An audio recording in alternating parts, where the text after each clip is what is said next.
All right, guys, welcome back.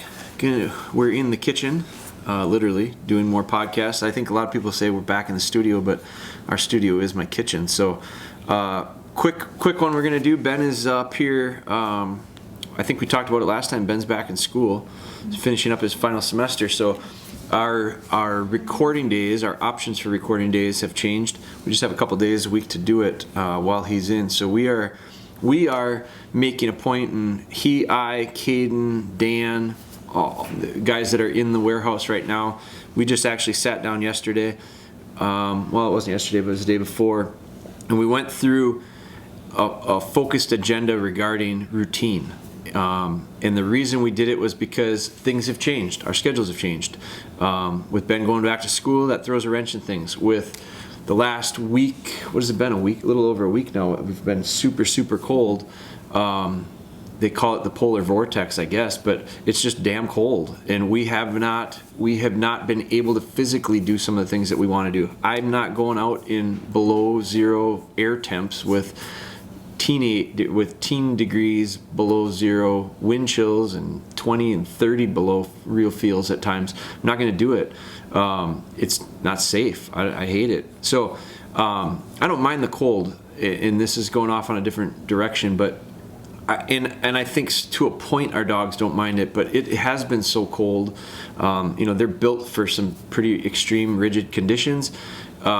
This is a little bit too extreme, and I think you got to be safe about it. You gotta be smart about it. So what we haven't done is decided to not train and do anything. We've just changed the way we train. We're not doing focused drills outside over birds. I've wanted to do that for a week now. We haven't been able to. The last time we had an outdoor session, it was miserable.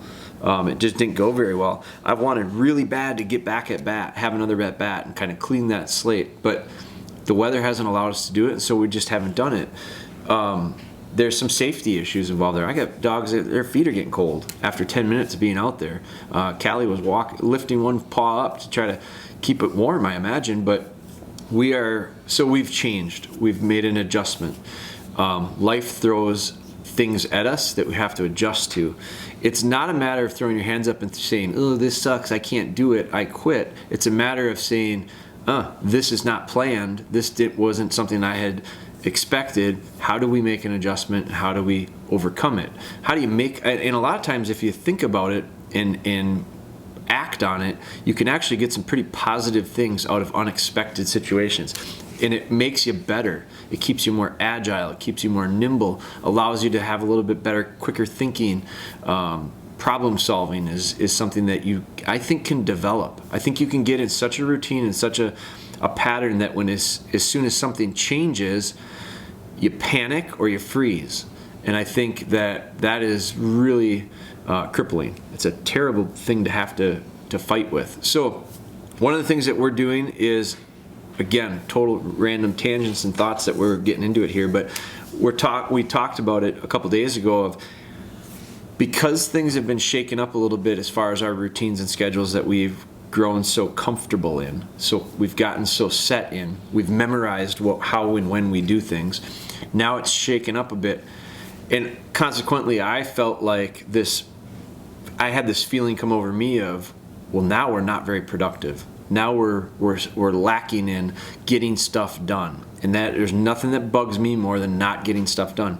Now I have a very different approach to life as opposed to training dogs. I'm trying to get a little bit closer. I'm trying to get them to line up a little bit better, somewhere in the middle. But my history and my background, and we're not going to get into it real deep right now, but we've talked about it in other podcasts. The issue that it's created is this need for productivity, this need for getting stuff done, this need to be able to say we did that. Recently I've been working, if you follow us on Instagram, you'll have seen last few weekends, it's been an ongoing project, but the last few weekends I've been a little more actively involved with it.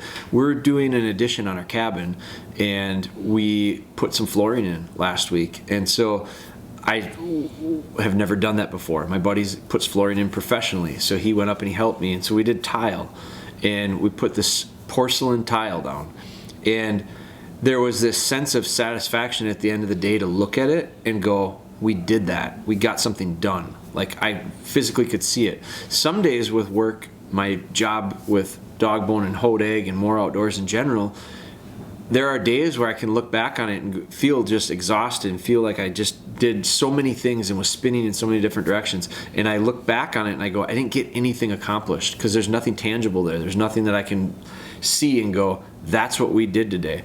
There are other times when I can look and do that and see that, but it's not necessarily the same as putting in a floor, building a house, pouring some concrete, doing stuff that I used to do.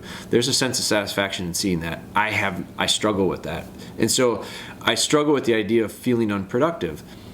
Now, bring it back to how the last however many months we've settled in. You got out of your first semester when? Like November, right? Yeah. Towards the end of November. And you've been on Christmas break, December, January, and into February. And so that routine became really comfortable to us. I felt like we were getting a lot done. Like I thought we were being able to put together a lot of content, put a lot of content out. We accomplished stuff, and it felt good. Now all of a sudden we go, this changes everything. So I look at it now and I go, how can we met and talked about what do we have to do to get it so that we get back on track as far as getting some stuff done. The other thing is I have to realize we're not going to get as much stuff done. That's just the way it is. We're not going to get as much stuff done, unfortunately. So what do we need to do? Well, we need to become more efficient, and we need to have more strategy as far as how we're going to go about doing it. And so we sat and talked about projects ongoing, when and how we're going to set them up. Ben's got class at 1:20 today, so he came up here at 12:30. We said, let's record a podcast. Normally, we slotted this time to go film. Actually, we slotted, 8:30 to film? Yeah, 8:30. We filmed, Ben comes on Tuesdays and Thursdays, but he's got blocks when we actually can do stuff because he's got blocks that he's online for class. So we had an 8:30 window set because you got 9:40. He's got a 9:40 class.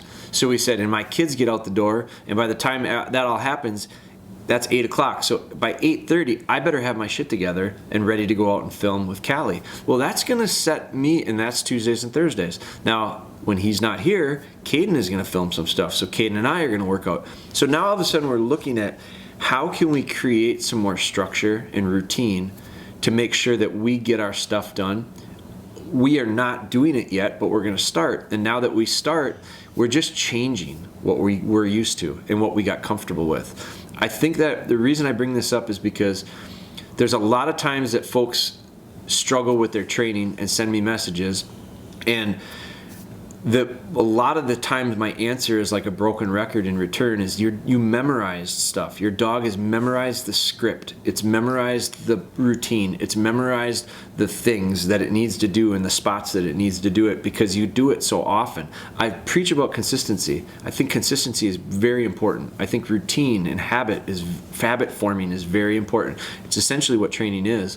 And the issue is we get in such a rut that A, we master it, and B, we don't go beyond it. We don't challenge it. We don't push it any further. So we get good, which is good, but then I think what we have to do is add layers to it, make it more complicated, move the physical location, do something that you're used to doing in the afternoon in the morning, because for whatever reason, the dog may do it well in the evenings or afternoons because that's what he's used to doing, but now you decide you're going to go in the morning and do it, and it looks like it's never done it before. It's because you've changed things. So now we're changing things, not because I want to, changing things because we have to. And what can't miss a beat is productivity, results. We have to get our podcast recorded. We have to get the filming done. We have to get all these other projects. We've got so many things going on right now that some of it you guys know about, some of it you don't. Like, we've got some really cool stuff for 2021 that we're working on from a growth standpoint within our company. And that's all extra stuff that is uncharted waters that we've never done before, so we're in the total preliminary steps of that. Those are things that we haven't done for a while. So now we fall back into this kind of figuring that out again. So I challenge you when it comes to your training, you have to recognize, don't get in a rut. And well, first of all, do get in a rut. Get in a rut in a routine to master something, but then don't get stuck in it so long that you don't aren't able to transfer the behaviors to other settings, other locations, other timings, different things. You need to vary, you need to put some variation into it at times. So it has nothing to do with the podcast topic that we were going to record today, but we're going to talk about it because we're going to get into it here with some questions. But I thought it was important to talk about it because literally it's on my mind, because I'm going, we need to have a time set and we need to get this done. It's 12:44 right now. And what time is your class? 1:20. 1:20. So we got to stay on track a little bit. So here we're going to get into the question. Question today is, I've got two of them that I thought were kind of shorter answered. So I was going to try to tackle them both. They're both kind of shed hunting related. One of them I think we've talked about kind of in the past, but this is just a different spin of it. But let's start out. There's shed hunting, and the reason I'm going to talk shed hunting is because it is getting there. We just started in the last week. This is the second week of February. We just started getting some pictures, and all of a sudden our farm has a lot of does. Well, it's not because does moved in and the bucks moved off. It's because the bucks are turned into looking like does. They're shedding. And so we had several deer shed in the last 4 days or 5 days. How do I know that? Because we got cell cameras, which is amazing. So all of a sudden we went from certain deer that were very, very patternable. We leave like about 9 acres of soybeans for the deer. It's 100% for shed hunting, if you ask me. I mean, obviously it does benefit and helps us with some of our hunting stuff as well, but for sheds, man, I want every deer in the neighborhood spending as much time as they can during the month of January and February and March on the farm that we have access to hunt. So we plant a lot of beans and we leave them for the deer.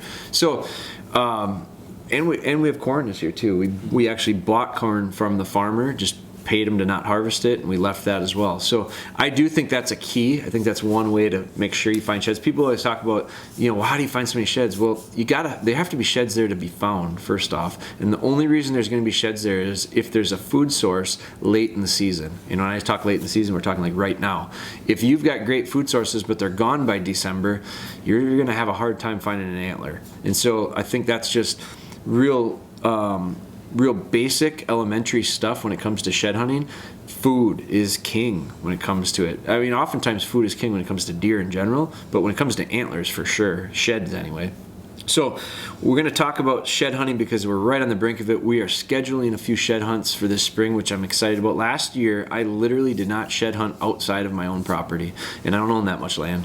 And so it was really disappointing. That was when COVID came out and nobody could travel and all this stuff. So this year, I'm looking forward to it. It's this recognition of how much I appreciate the idea of being able to go and do this stuff. So we're going to be doing that here in the next couple of weeks. I got a couple trips that I'm looking at. One of them is down into Kansas. One of them is into Iowa, maybe two into Iowa. Our farm for sure over in Buffalo County, or the farm we lease over in Buffalo County. So I've got maybe five right now, and we're looking to maybe add a couple more of legitimate trips for shed hunting. Kind of like the old days. When I say the old days, more than a year ago. So we're re-engaging our minds. My dogs have not worked on sheds for a long time because we haven't thought about them for a long time. We've coming off the fall. The fall for us is heavily into upland, into gun dog work, into deer hunting, tracking. So we are spending the majority of our time in the off season of sheds doing things that are not shed related. As we come into the shed season, this is where that versatility comes in. Now we're going to change the shape and we're going to change the scent of some things. The dogs that I'm training right now are that are shed hunting are my personal dogs. And I do if you know anything about me, I do just about everything with my personal dogs. So we're going to start to shift back into that mindset and mentality. Question came, and the question is, how do you get that scent liquid to soak into that antler? All mine does is run off. Now this is coming from a customer who bought our shed kit. He had our training dummy and he's got the scent. So the answer, his question is how do I get that to soak into the antler? I don't. It's not possible to, and there's really no reason to, and here's why. You gotta realize when we train these dogs for shed hunting, it's not as cut and dry as use a dummy, make it smell like a shed. Now, hear me out, because you're going to say, well, that's what it says on your package. Yeah, to a degree, but it's not the idea of simplicity of take a dummy, put an antler scent on it, make it smell like an antler, and then the dog understands how to pick up all the antlers. That's the general idea, but there's a lot. That's like saying buy a bird training dummy, put some bird scent on it, you've got a bird dog. It doesn't work that way either. There's a lot more layers to this. There's a lot more things that need to be taken into consideration. The idea of the scent is to dial your dog into visually checking something out. So I think people ask all the time, well, is he using his nose or is he using his eyes? And my answer is both. Just like when I go look for something, I'm going to use any clue possible. We're pretty interesting creatures. Like, we have brains that allow us to process lots of stuff. Same with a dog. So it's not as linear as going, well, you only recognize certain shapes and then you go get them. It's like the idea, it goes back to the idea of, like, some people go, don't train a shed dog to bird hunt. Don't train a bird dog to shed hunt, because then they won't do the other. Let's not undersell the potential that these dogs have. Like, that's like saying you play basketball, you can't play baseball. We all know that's not true. Now, I'm a believer in the idea of the best athlete plays the sports the best, because I think there are skills that an athlete has that a non-athletic person doesn't have. There are skills that a hunting dog has that are important for them to go hunting. What they're hunting for doesn't really matter, as long as they have skills for hunting. So you can transfer it, and I think we have to give them credit that way. So the idea with the scent is get them to understand that there are certain scents that are worth going to take a look at. So that's why I make the scent the way I make it. Now, with that being said, how much scent do you use? This guy's questioning, how do I get to soak in the antler? I don't want it to soak in the antler. I want to be able to put as much or as little on the antler as necessary based on variables. And the variables are scenting conditions, the dog's abilities, the dog's experience level. Lots of things come into it where I want to challenge a dog yet not set them up to fail. So there's now all of a sudden the variable that comes into this training situation is me. I have to make some educated decisions based on experience, which means you got to do something a bunch of times. Make enough mistakes that you correct it. So for me, I answered that question. I said, well, the scent's applied to the surface. It's there. It's more than enough for my dog to pick up. Hell, sometimes I don't even put the scent on the dummy. I think a lot of people are going, well, why wouldn't you put it on the dummy? Because I don't necessarily want it to be that easy for a dog. So sometimes what I'll do is I'll put a training dummy down or a real antler, and I'll put scent down, and I'll put scent 5 to 10 feet away from it. So now what I'm doing is I'm getting a dog working. All of a sudden a dog catches a scent clue. Maybe it's in cover and the dog can't see the antler, can't see the training dummy, but he catches wind out of that cover. So he's touching scent, and he works towards it. And it's not there. He found the scent, but it's not there. So what I don't want a dog to do is give up and go, nope, it's not here. What I want a dog to do is continue to work an area. Man, there's a reason why there's that scent there. Because transplant this into the real world when there's a real antler there. Maybe the antler falls on the ground and a squirrel, I've seen videos where coyotes are carrying them around. I've had a trail camera picture with a coyote that had a shed in his mouth. So it happens. Small antlers, I found antlers up in trees. I think some of those antlers get up in trees not because they fell on there, it's because a squirrel picked it up and carried it up there. I mean, I've seen corn cobs piled up in the tops of trees. It's not because the corn fell there, it's because a squirrel carried it up there or a raccoon carried it up there. So there's all these variables that come in the real world. It's not so perfect that we go, the deer shed lays in a bed. Like, this happens once in a while, and occasionally you're going to find this fresh bed of a deer, and it's iced down on the bottom, and you see this buck is laid there, and he's got the bank to his back and the wind in his face, and all. It's all the perfect scenario, and then you'll find an antler laying there in that bed. That happens, but it happens a small percentage of the time. So can we train for it? Should we train for it? Should we look in those spots when we're shed hunting? Absolutely. But that just because it's not exactly textbook the way it should be doesn't mean that there won't be an antler there. So I've found some antlers in some real strange spots. I have a buddy that found one on the highway recently. I saw he posted it on Facebook. So they're not necessarily, like, he literally found it in the median between the 4-lane highway. There's not supposed to be an antler there. Did a deer shed there? Could have. Did someone throw it there? Could have. I don't care how it got there. I want to pick it up. So what we have to do is teach these dogs all these different scenarios. So I might put scent away from the dummy, away from the antler, get the dog into the area, let the dog find that and go, nope, it's not here. But man, there's a reason why it should have been here. There's a reason that it must have been here at one point because I'm getting scent, I'm touching scent. Something was here. And hunt the area and eventually find it. And how do they find it? They find it with their nose, they find it with their eyes because now they see it. They get in the area with their nose, they hunt with their eyes. So I want to control how much or how little how much, if I'm using a lot on a terrible scenting condition day, which happens, I'm going to use more scent. On really good scenting conditions, maybe a little moisture. Like right now, it's really tough. Super dry air. Like we have ultra dry air right now, and it's below zero air temps with wind chills and real feel temps of 15 below. I want anyone right now that's listening to this, I want you to go outside.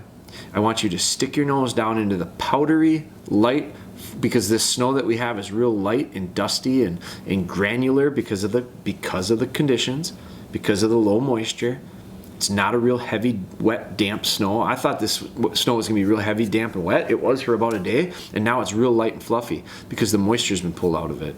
So it's little tiny little ice particles.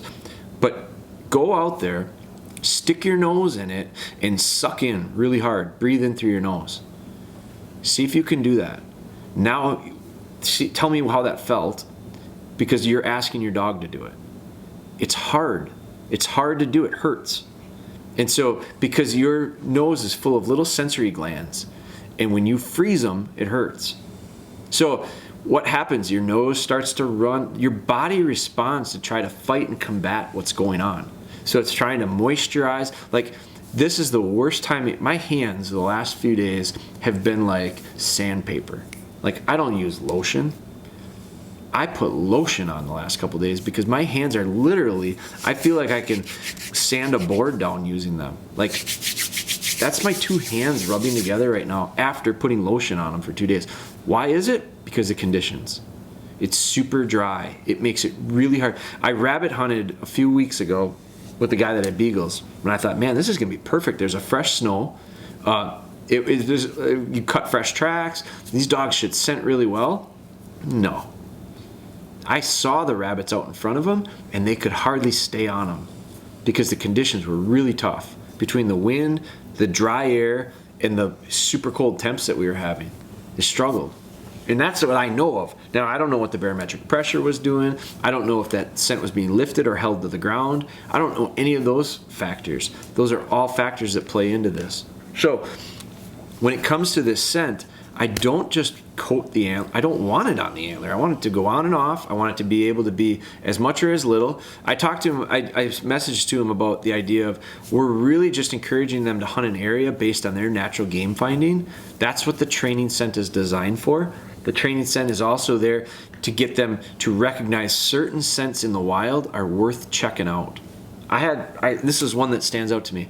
Last year we were working through a cornfield, like a cut corn. It was corn stubble, and we're working through it, and all of a sudden Ellie stopped on a dime, and she worked into that cornfield. Now that she cut wind, the wind was blowing towards us. She got downwind. She stopped. It's one of these, like if it was a pointing dog, it would be like from 100 miles an hour to dead stop on a point, like on a dime.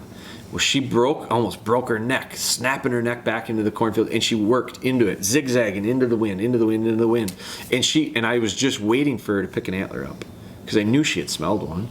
And I've seen dogs do this before. I've seen this is where it comes into like understanding and reading body language.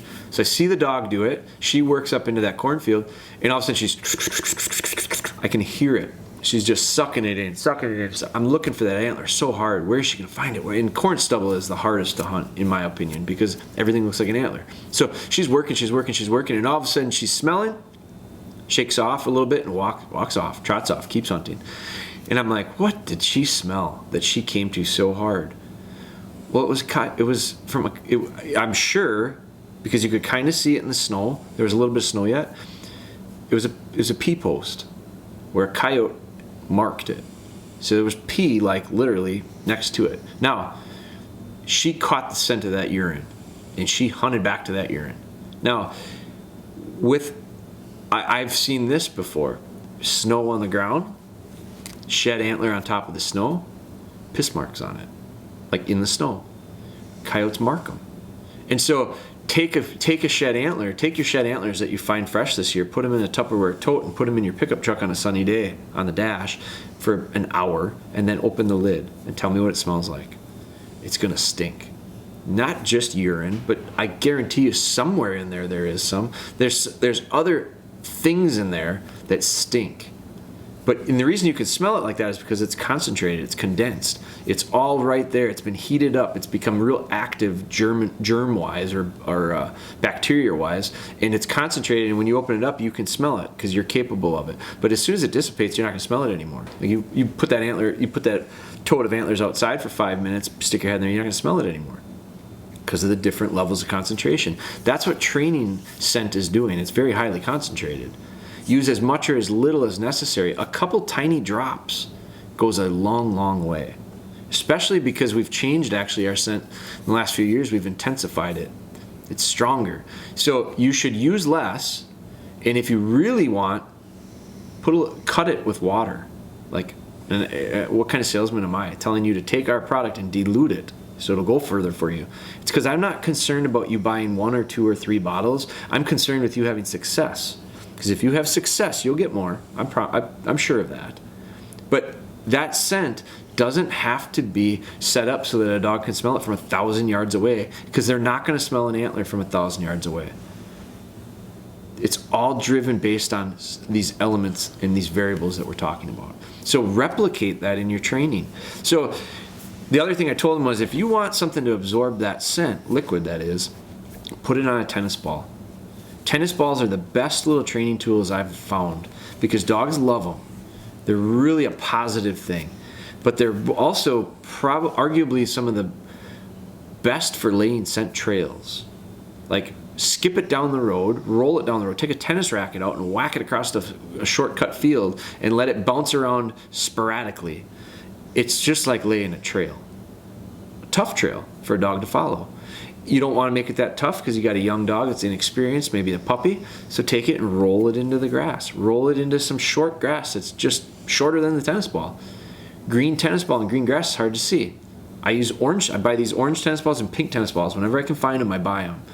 Because I use those in the fall. I use them in the timber, in the brush, in the cover, in the leaves. Harder to find. Hard to see. Got to use your nose to find them. What a reward when they get them. You know, I take these, the other reason I love a tennis ball is because it's so small. It's real little. So when you hide it, it's easy to hide. You hide it's sometimes hard to hide a training dummy. Too big. Hard to hide a canvas or fire hose dummy that we sell. Too big. You know what? One of the reasons I love putting wings on training dummies, these fire hose dummies that we have are different sizes. I just had this question. Someone asked about, what do you do about this is a tracking question, but about the hide, the real hide that we put on there for scenting reasons. What do you do with it? Well, I put it on a canvas, I put it on this fire hose dummy. It's a standard size fire hose dummy. It's specifically made to fit on there. But one of the reasons I like putting wings on the dummies is because the wing not only creates natural scent from a game finding standpoint, but it also creates breakup in camouflage. It's hard to see it compared to a solid color. A solid color is color contrast and it stands out against things in nature. But when you wrap it with wings, wings are like the best camo there is. So we put that on there for that reason as well. So I'm using this liquid scent on a tennis ball. And the other thing I think you can look at, especially in these temperatures, is what I like to do is I call it a little icicle. I take that training dummy, I'll put scent on it, I'll dribble the scent down it, and then I touch it into the snow. And what happens, it instantly freezes. And when it freezes ice to your training dummy. Now you got the scent on there, but it's not like you embedded it. It's not like it's soaked in. Because what are you going to do when you're done with it? If you start injecting, I do not like the idea of injecting dummies with scent, because what are you going to do when you're done? You can't just get it out. So I don't necessarily want the same amount of scent today that I'm going to use in 3 days from now, because what's going to change? A lot of variables. So you put that scent on the training dummy, dip it down into the snow, lift it back up, and watch. All that spot that was wet now is an ice take that, pitch it out. Now that scent is still there. It's just stuck, basically frozen to the dummy.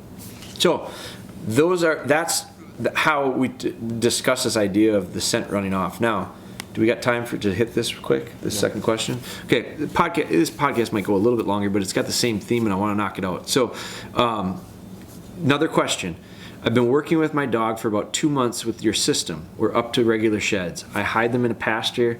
I get them kind of close. I get him kind of close to it. I tell him to find the sheds to encourage him and build his confidence. After 4 or 5 times, he gets bored, distracted, so we stop. Just checking to see if we're on the right track, or should I be approaching things in a different way as we lead up to shed season. He's a GSD Malinois mix with a strong prey drive, gets easily distracted. So I said to her, and this was from a gal named Jennifer, I said, Jennifer, it sounds like you're on the right track, but what I think you have to start looking at is understanding training is training, hunting is hunting.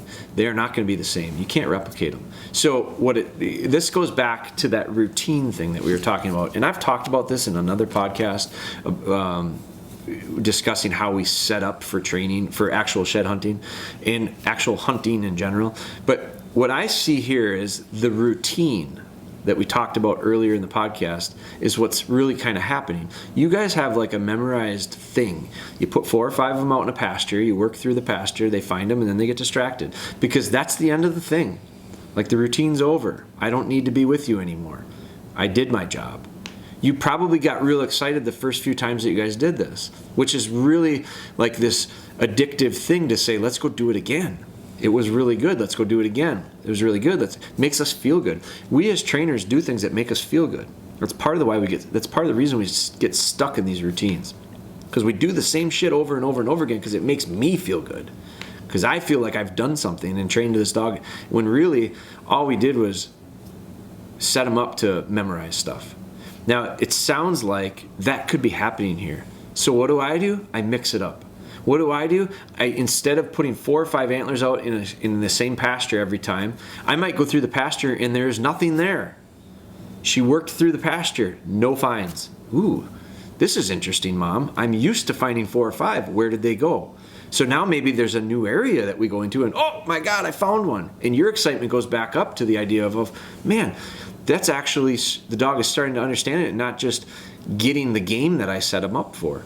Now, the other thing I like to do is I like to go through areas that dogs know it's going to be there. I use the same spots for things. Memory blinds. I set them up as memories, and eventually I run it as a blind. It's going to the exact same spot that they picked things up 100 times before. That's part of the way I get them to understand they should run without me seeing it. So it's a process, but I'll go to these areas and let them hunt because they know it's going to be there. Dogs found it here a million times.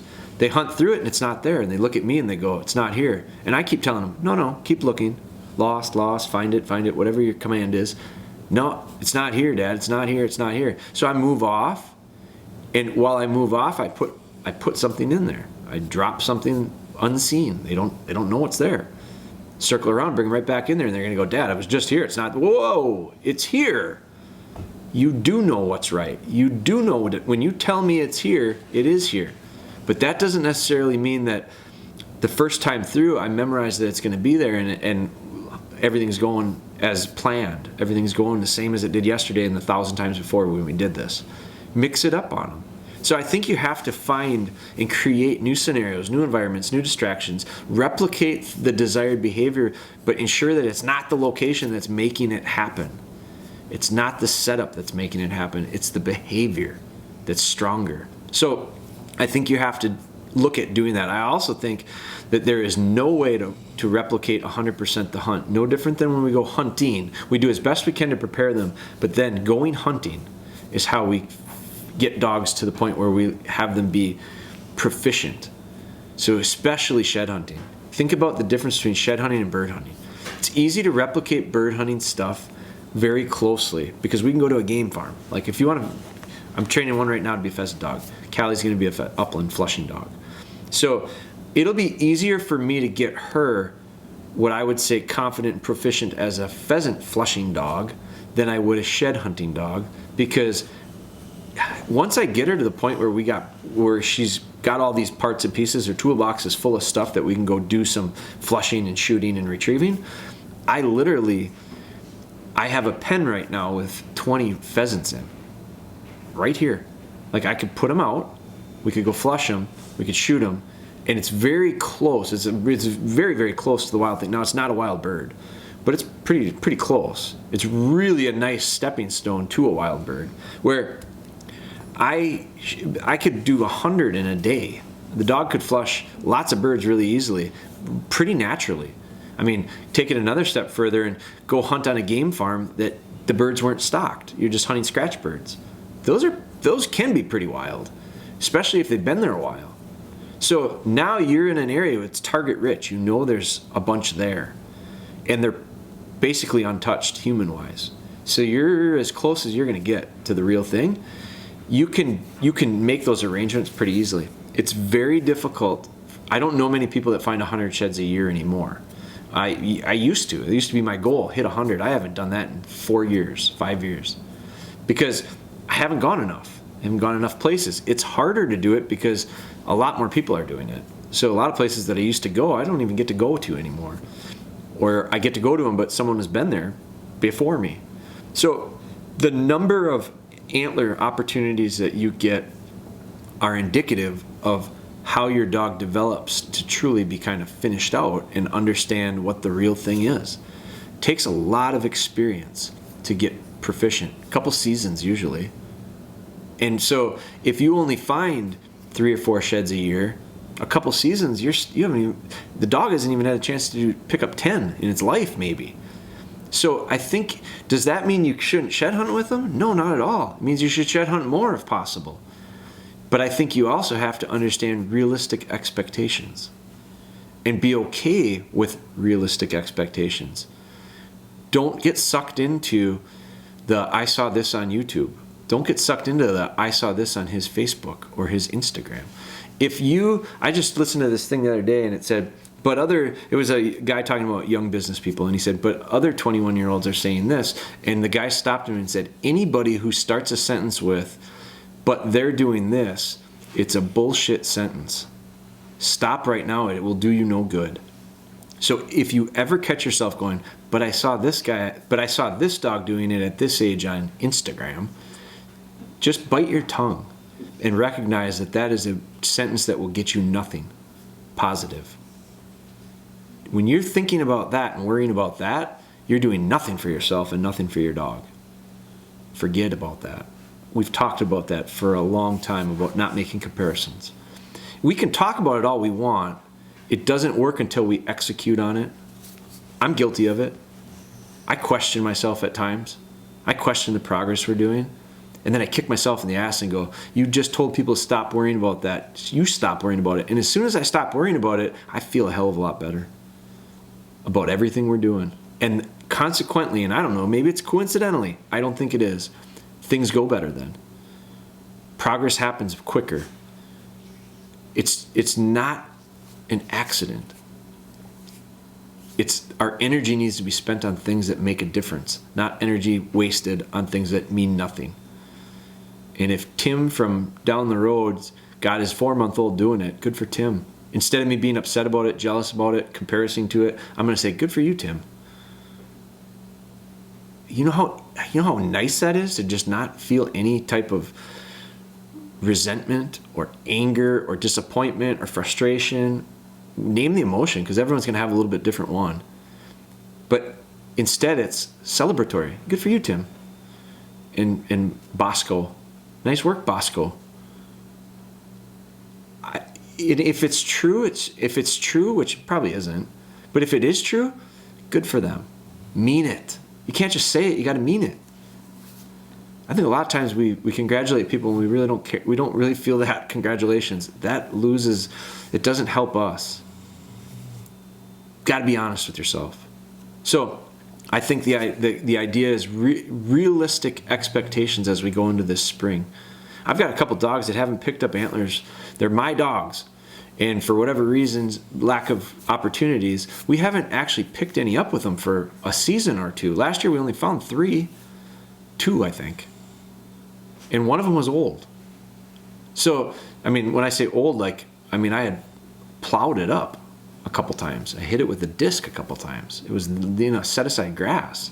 So keep in mind, I'm going to be going through it as well. It'll take my dogs. Taylor will be the quickest one to get back on the bike because she's just the oldest and the easiest when it comes to that. She can take breaks and get right back into stuff and just really not miss a beat. Ellie will be a different story. Ellie will probably run right over antlers, and she's picked up quite a few in her life to this point. When I say quite a few, I mean it's less than 50. That's not very many. But for her, it's quite a few. And for a lot of dogs, that's quite a few. So she'll run over a few before that light bulb clicks back on with her. But once it does, and that's why we train to ingrain it, and then let the light bulb come on when the light bulb comes on. And when it doesn't come on when we want it, as quickly as we want it, which is what will happen, we won't get frustrated. We won't be holding grudges against her. I talked about that in the last one. I'm not going to get pissed off at her and hold a grudge, because that will be progress in the reverse. It'll take us that much further to get her confidence up, to get that light bulb. You have to have the connection for the light bulb to turn on. The wires got to connect. And so every time we get upset with them, disappointed, frustrated, they read us, and then those wires just move apart a little wider, a little wider gap. Instead, I want to encourage them to get a little closer until all of a sudden, zzz, it touches. And all of a sudden, light bulb's on. That's the best feeling, light bulb moments. Okay, that's it. We knocked out a little bit of shed talk today. We may record another one yet this afternoon if we get some time, but we're feeling through this. We're feeling through this new routine of ours. I got 4 minutes left, and he's got class, so we got to cut it off. But we're going to get through it. I'm going to share our experiences and our journey with you, because I think it's the best way to be transparent and have you understand that we deal with the same things that you deal with. I deal with, nobody doesn't have it. Nobody has it different. Everybody deals with the same shit. It's how do you deal with it that makes the difference. So good luck with you guys. Keep going. Please continue to subscribe to this thing. If you're listening to this on a pod app, I think you can hit the subscribe. You can turn the notifications on. You can give us a review if you'd be willing to. Helps us greatly with having a better understanding of how we're doing it. It also helps us with growing the following of it. And that's our goal, is to help as many people as we can. Same with our YouTube, same with our other channels, Instagram and Facebook. Thank you guys so much. Ben's got to get to class.